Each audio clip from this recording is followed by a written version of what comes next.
Vem, Espírito de Deus, e fortalece. Tira a depressão, tira o choro, tira a lembrança ruim, tira a dor do coração, tira a dor da falta. Tira, fortalece, fortalece, Senhor. Consola. Ser consolado por ti é o que preciso.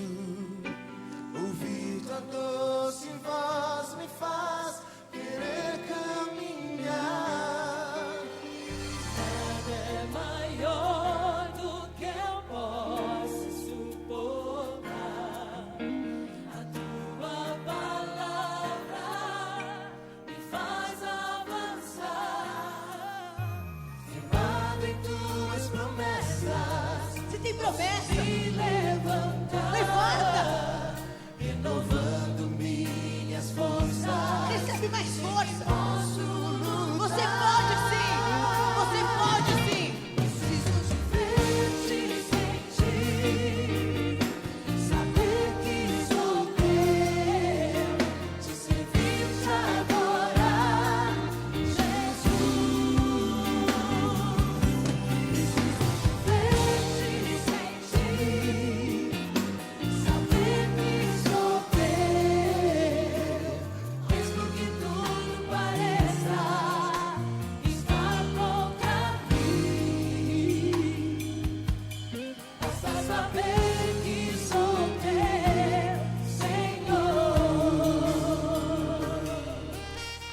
Renascer Praise 14, sou teu. Ah, meu Deus do céu, meu coração bate muito forte, né, em relembrar esse louvor, essa ministração, que inclusive, enquanto eu era coordenador do Departamento Filadélfia da Assembleia de Deus de Gerdau, as coordenadoras de louvor colocaram esse hino, uma sugestão do coordenador, humildemente falando. As coordenadoras, à época, né, fizeram a boa vontade, né, a Gisele e a Meire fizeram a boa vontade de colocar esse hino para que a Filadélfia louvasse ao Senhor. E para mim essa recordação é fora da curva. Ver, te sentir, saber que sou teu, te servir, te adorar, Jesus. Uau! Se você tiver oportunidade na sua casa, ouça Renascer Praise, o CD 14 ou DVD 14, a faixa Sou Teu. Você vai sentir a presença de Deus, você vai ter momentos com Jesus, você vai com certeza sentir Deus falando com você. Queridos, eu sou Edson Santos, estou vindo aqui mais uma vez para poder, na oportunidade que você me dá, né, de estar aí falando contigo, seja no seu veículo automotor, na sua casa, na sua residência, no seu local de trabalho, de alguma forma, com você usando aí algum equipamento ou dispositivo, eu quero nessa oportunidade poder comunicar a você a minha opinião sobre o fato que eu lancei aqui no vídeo de ontem. Nós falávamos sobre a questão de uma intervenção, se divina ou se terrena, da justiça na terra, na Assembleia de Deus em Santo André. Uma igreja com décadas, né? Décadas e quase uma centenária. Uma igreja centenária. Um ministério centenário. E uma grande confusão está acontecendo lá porque houve uma alteração estatutária fora das regras legais estabelecidas pelo direito público brasileiro. E a igreja, na representatividade da sua diretoria, dos seus pastores e de um grupo de membros, se posicionou e foi contrária à posição individualista, eu poderia dizer assim, do vice-presidente que, por ocasião do falecimento do pastor da igreja, né, à época estava doente, enquanto doente, promoveu uma alteração estatutária fora dos trâmites processuais legais e, uma vez partido o pastor para a glória, então ele coloca em prática aquele adendo feito ao estatuto e passa então a vigorar, assumindo a presidência da igreja à revelia dos membros que compunham tanto a diretoria quanto a própria membresia da igreja. E a partir daí então se sucedeu uma série de acontecimentos que vem causando burburinho nas redes sociais, vem causando aí grande impacto de reflexão. Edson, não estou sabendo do que você está falando. Então você não viu o meu primeiro vídeo, mas eu sou bonzinho e vou te atualizar a informação. Se você não sabe do que eu estou falando, se você não tem noção do que eu estou falando, dá uma olhadinha aqui nesse conteúdo e aí eu volto a comunicar com você aquilo que é necessário para o entendimento dessa questão. Presta atenção aqui, ó. Aí eu falo, presta atenção aqui e não acontece nada. Ao vivo é assim mesmo, não tem para onde correr não. Vamos lá. É aqui e aqui, né? Cadê? Onde é que está a situação aqui? Aqui, aí. Para que houvesse uma alteração de estatuto, 2/3 da igreja sede precisaria estar presente. Quantas pessoas assinaram essa lista falsa e fraudulenta? 49 pessoas, só um pastor. Como é que é uma reunião, Assembleia Geral Extraordinária, só um pastor? Essa lista foi garimpada em algum lugar, isso é crime. Vocês assinaram coisas que vocês não concordavam. Se eu assinei infantilmente uma mudança de estatuto na confiança do meu pastor, a assinatura de vocês, ela foi pega aleatoriamente e fraudulentamente. A oração que a pastora Michele fez, o que é paz? É o que a gente quer, meus queridos. Esses pastores não vieram aqui, não deixaram as suas congregações para arrumar confusão com ninguém. O que a gente quer, legalidade e legitimidade. Nós procuramos pastor Leandro, pastor Eliel procurou o pastor Leandro essa semana para a gente conversar, para não acontecer isso aqui. A gente quis evitar isso aqui a todo custo. Porém, nós não fomos atendidos. Nós não fomos ouvidos. Pior, queridos, domingo passado, nós estávamos aqui, um corpo do nosso pastor ali. Pastor Leandro disse algumas palavras em oração que a gente estranhou. Eu prometo continuar. E a gente estranhou. Como é que você promete se você não foi empossado ainda? Nós tentamos argumentar com ele não quis argumentação. Só que eles fizeram um documento, e o doutor Bruno protocolou no cartório essa semana, dizendo que a diretoria se reuniu às 23 horas de domingo passado. Eu saí daqui meia-noite, queridos. O Eliel saiu daqui meia-noite, o pastor Chiquinho saiu daqui meia-noite. Não fui chamado para nenhuma reunião de diretoria. E eu sou diretor dessa igreja. Mais uma vez, se houve erros atrás, alguém já está querendo começar o erro novamente. Então assim, meus amigos, está aí então o problema. Está aí então a situação. Espero que você tenha visto o vídeo. Eu tive problemas técnicos aqui. Problemas esses que a gente vai aprimorar e aperfeiçoar o processo. Mas o fato é que, logo após então a assunção, né, do presidente interino, que se auto-intitulou presidente, houve esse levante. Até para a gente se posicionar aqui e colocar a nossa posição, o nosso pensamento é complicado, né? É uma situação complicada. Mas o fato é que eu argumentava ontem, em cima dessa situação, como nós podemos interpretar a atuação divina nessa história. Deus entendendo, percebendo, vendo que houve maldade, malícia, esperteza do vice-presidente em promover um ato jurídico falho, eivado de vícios. E Deus observando aquilo, ele vai, como dono da igreja, né? No vídeo aí o pastor diz que a igreja não tem dono. A igreja tem dono sim, com muito respeito à fala do pastor, porque eu entendi o contexto em que ele disse essa frase, só que atualizando e contextualizando para agora, a igreja tem dono, o nome dele chama-se Jesus Cristo de Nazaré, que pagou um preço altíssimo na cruz do Calvário. Então ele sim, tira, coloca, põe quem ele quer. E nesse caso a minha fala vem nesse sentido. Tirar o fundo musical aqui. Fundo musical não, retorno. A minha fala vem nesse sentido. Se Jesus, vendo que quem está na liderança da igreja não foi posto por ele, ele tem, claro, a autonomia de intervir para que esse impostor saia da frente da igreja. E aí, então, se promove ali uma reunião, né, uma convenção.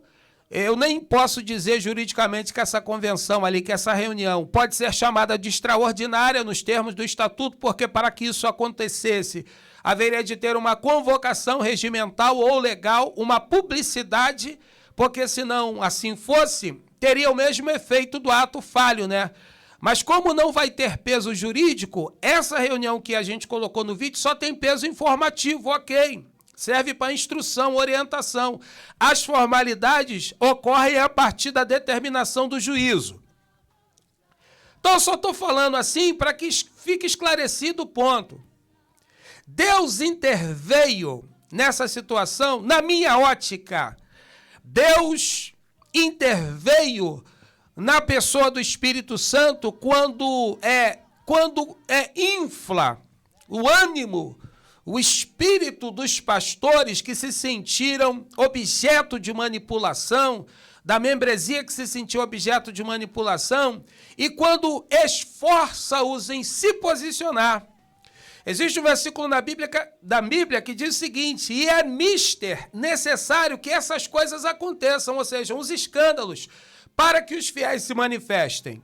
Então, sim, Deus, ele interveio nessa situação, porque o próprio Espírito Santo atuando na vida dos pastores e da membresia da igreja. Por que eu falo isso? Porque você vai ter manifestações que a gente tem que destacar aqui, né? A fala do pastor, ela é complicada, é difícil esse pastor que falou aí, uma lista falsa. Ele está levantando uma suspeita sobre o processo legal, né? E essa é a base da fala dele. A lista é falsa, inclusive chama de criminosa, possivelmente criminosa. Então ele já está se colocando aí numa condição, claro, de risco processual, inclusive. Mas o detalhe é que o povo bate palma. O povo bate palma. O povo ali presente bate palma. Se eu, vendo o vídeo, considero que o povo ali foi pego de surpresa, que não houve uma formalidade de uma convocação, porque ele diz, esses pastores que estão saindo, que estão aqui, vieram das suas casas, deixaram seus lares, não vieram aqui fazer bagunça, tem um objetivo. Ou seja, os pastores chegaram ali também para participar de uma reunião, eu acredito que seja na sede, os pastores da congregação. E quando o povo bate palma, eu entendo que é uma manifestação ou um consenso geral. Na minha ótica, Deus operando no meio do seu povo traz a unidade do Espírito. Edson, ali houve 100% de unidade? Não sei, não posso afirmar. Mas é visível que há unidade, há concordância. E um outro ponto também que me chama muito a atenção é um ponto da fala desse pastor em que ele cita a seguinte informação: nós não viemos aqui para poder simplesmente tomar a igreja, nem tirar ele. O que a gente quer é que haja legalidade no processo. Gente, isso é pedir demais? Vem aqui comigo, fala aqui só um pouquinho, não sai correndo não, calma aí, fica aí. Isso é pedir demais? Que haja legalidade no processo, que haja transparência, que haja verdade, que haja lucidez, que haja comunhão no processo. É pedir demais para uma igreja? Né? Para não pensar que eu estou falando em outra coisa. Na igreja é pedir demais. A fala dele é a seguinte: se houve erros atrás, isso é grave, isso é para chamar a atenção.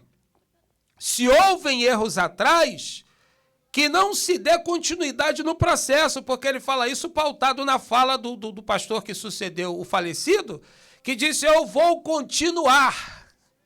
E aí, em cima da frase, eu vou continuar, ele disse, não, tu não vai continuar nada. Porque se houve erros atrás, se começaram coisas erradas atrás, a gente quer acabar com isso aqui agora. E aí, esse assunto está dando pano para manga. Então, O vídeo que eu estou gravando hoje, que é a continuidade do vídeo que eu gravei ontem, vem para dizer o seguinte: sim, eu acredito na intervenção divina em processos terrenos sempre, e inclusive questões jurídicas que ferem o bom andamento do processo espiritual dentro da igreja. E aí é a hora da gente, claro, entender que Deus ele tem o controle de todas as coisas. Deus ele é o soberano arquiteto do universo, né? Nenhum de nós, seres humanos, temos a autonomia ou a autoridade de fazer aquilo que Deus não determinou e não esperar com isso o revés do Todo-Poderoso. Vão a hora, mais cedo ou mais tarde, ele vai sim ter que prestar contas, ele, a pessoa que ofendeu a direção divina, vai prestar conta com o Todo-Poderoso. E aqui está uma prova contundente. Então, para mim e para você, resta como pano de fundo a seguinte questão: Deus sempre vai estar no controle do seu povo.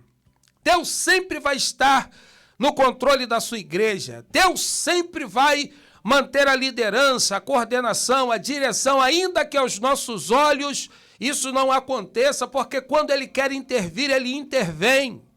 Quando Ele quer tirar, Ele tira. Quando Ele quer punir, Ele pune. Enquanto Ele não faz isso, é única e exclusivamente atributo divino na atribuição que Ele tem de aplicar a misericórdia. Porque escrito está: terei misericórdia de quem eu quiser ter misericórdia. Então, essa questão de Deus não está vendo, Deus não está trabalhando, sempre está vendo e sempre está trabalhando. Agora, como Ele opera, a gente não sabe. Para quem gosta de Bíblia, tem um versículo na Bíblia que a pergunta é essa: porventura sabe tu como Deus opera? Rapaz, pregador lembrando de tema de mensagem, ó. Porventura sabe tu como Deus opera? Né? É uma frase que tem na Bíblia, é uma pergunta. A gente não sabe como Ele opera, mas que Ele opera, Ele opera. Fique com essa palavra, guarde essa verdade no seu coração. Deus está no controle de todas as coisas. Não há nada que alguém fazendo que contra a vontade dEle esteja imperando nesse momento, que mais cedo ou mais tarde deixa que Ele vai prestar conta. Lembra de Paulo? Quando era para ser apedrejado pelo povo, se não me falha a memória, na cidade de Atenas. Não vou citar o nome não para não errar. Já citei, né? Mas eu não quero errar, não tenho a certeza se foi em Atenas, os atenienses lá, quando Paulo vai falar sobre o Deus desconhecido, mas o texto informa quando Gamaliel, sábio Gamaliel, e aí por isso que eu acho que não é Atenas, Gamaliel vai levantar contra o povo que queria apedrejar Paulo numa situação, né, num contexto da Bíblia, uma passagem, e ele diz: amados, presta atenção no seguinte: se essa obra que esse homem está fazendo for de Deus, vocês não vão poder impedir, porque Deus está trabalhando na vida dele, ainda que vocês não gostem, não queiram, não entendam, é Deus. Agora, se a obra for de homens, se ele está aí de firula, deixa que isso aí vai passar. Isso aí é fogo de palha, não se mete nisso não. Por quê? Dizendo Gamaliel: se essa obra for de Deus, vocês não vão poder desfazer. E se for dos homens, ela vai se desfazer. Agora, se você meter a mão nisso, e a obra for de Deus, vocês não vão estar brigando contra o homem, não. Vocês não vão estar brigando com o homem. Vocês vão estar lutando contra o próprio Deus. Frase de Gamaliel para a multidão que queria apedrejar Paulo. Taca a pedra nele para você ver. Deus vai falar: vocês estão tacando pedra em mim. Tá? Pastor, é assim mesmo? Não lembra lá não? Quando o povo rejeitou a orientação de Deus para a instituição da liderança na figura do sacerdote Samuel e quis para si um rei, para se fazer semelhante às outras nações, lembra do que Deus disse? Samuel, deixa esse povo ruim. Por quê? Não estão rejeitando a ti, estão rejeitando a mim. O que isso significa? O governo da igreja está na mão do Senhor. Fique com essa palavra, com essa orientação. Amanhã eu volto com mais vídeo, tá? Vamos ouvir mais um pouquinho Renascer Praise 14, sou teu? Vamos. O Espírito de Deus me fortalece. Tira a depressão. Tomara que não bloqueiem meu vídeo. Eu ia colocar, amanhã eu coloco a informação de bloqueio que eu recebi da outra rede. Amanhã eu coloco. Fortalece, Senhor. Consola. Ser consolado por ti é o que preciso. Ouvir tua dor